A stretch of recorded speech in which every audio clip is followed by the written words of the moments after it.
Bullying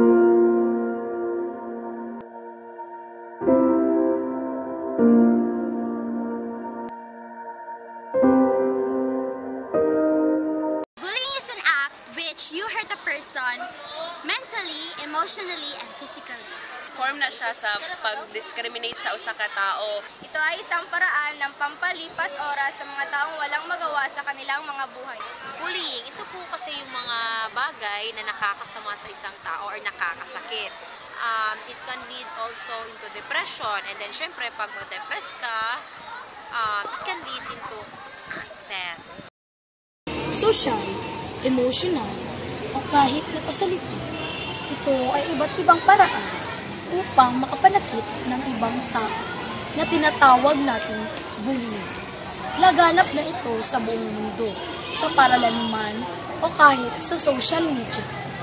Ang bullying ay isa na sinasadya madalas na malisyosong pananakit ng isa o iba pang mga tao sa katawan man o sa isipan ng isa o higit pang mga tao.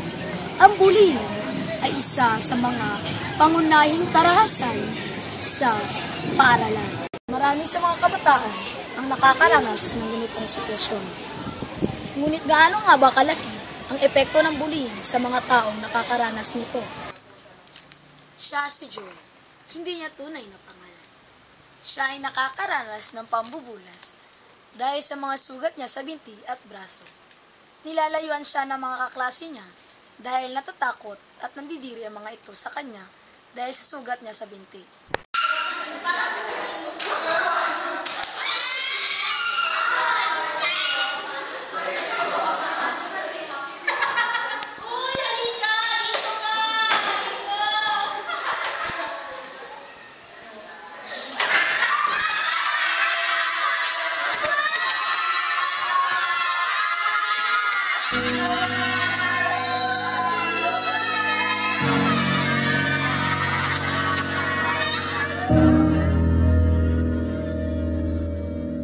Sa mga pangyayaring naranasan mo, ano ang iyong nararamdaman at ano ang ginagawa mo? Kapag ginabuli ko, kay dili lang ko mo balo sila, kay di mo ko gusto tugot o dili ko gusto samo. Tapos pag ginaaway ko, kay nagakatawa na lang ko, kay pag masuko ko, kay dagan pa magmadama. Pagdana, pwede bang sumali? Nandito ka na naman. Ba't ko buntot ang buntot sa amin? Nilalayuan ka na nga namin eh. Kasi ayaw na yung mahawa sa'yo. Alis! Alis ka nga! Pangit mo! Pangit! Pangit! Pangit!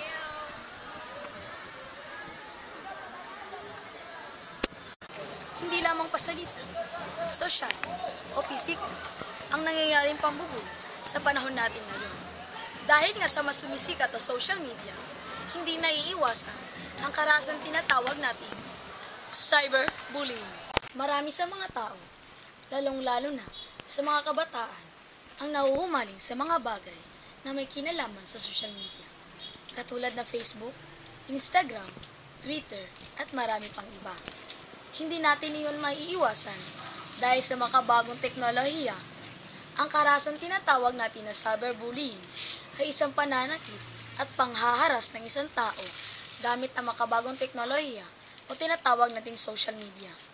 Kasama na rito ang pagpupost ng hindi magagandang litrato at pagsasabi ng mga hindi magagandang bagay patungkol sa isang post o litrato. Isa sa mga nakaranas ng cyberbullying ay ang dating host ng Miss Universe 2015 na si Steve Harvey. Ito ay dahil sa maling pag-anunsyo ng maling nanalo sa Miss Universe 2015 at dahil doon, binuhusan siya ng mga masasamang salita at mga post ng kanyang mga basher sa Twitter. Ginawan din siya ng mga maraming katatawang mga memes. Natural naman sa mga popular na tao ang magkaroon ng bashers o bully sa internet. Ngunit sa panahon natin ngayon, kabilang na rin ang mga normal na tao sa binubully online. Kabilang na dito si Liz, hindi niya tunay na pangalan. Dahil lamang sa isang joke, nahusgahan agad siya at tinawag na stalker. Naging bayolente ang reaksyon ng kanyang mga kaklase dahil sa kanyang ginawang kalokohan.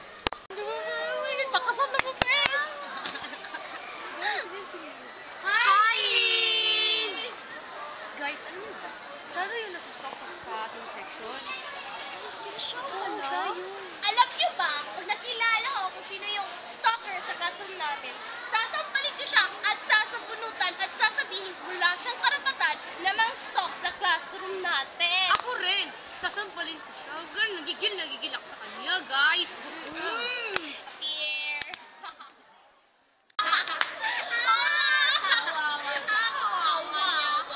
Stalker kasi. Hindi lamang si Liz ang nakakaranas ng ganitong sitwasyon. Marami sa mga kabataan ngayon ang nagdurusa dahil sa sakit at kaiyang dulot ng cyberbullying. Atin sanang gamitin ang social media sa mabuting paraan.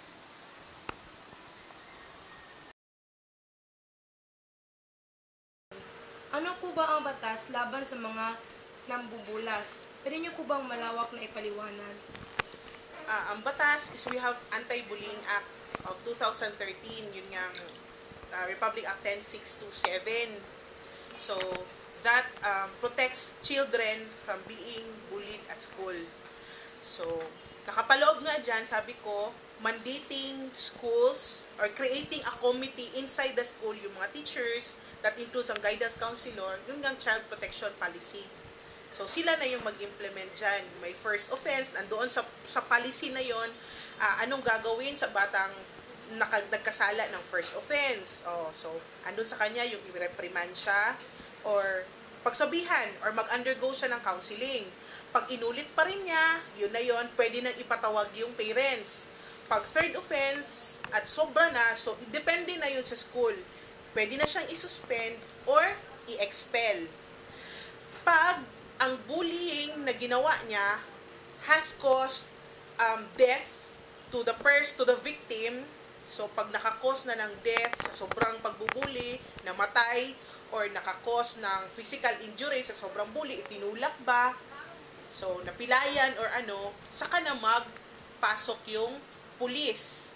So pag ganun yung incident na nangyari, tapos yung victim, ay yung suspect, yung bata na ng bully is minor, classmate niya, so doon na naman tayo sa Republic Act 9344 papasok. Ano ang gagawin doon sa bata na nagkasala? So doon na tayo sa 9344. So kami na doon. But the Anti-Bullying Act, sa school talaga yan siya. Kung sa tingin nyo ba, ang bullying ay isang simpleng pananakit lamang? Think twice. Ang bullying ay pwedeng ikasira ng buhay ng biktima. O mas grabe pa, tulad ng kamatayan. Sana'y naimulat namin sa inyong mga mata tungkol sa kung ano ang bullying at kung paano ito masusolusyonan.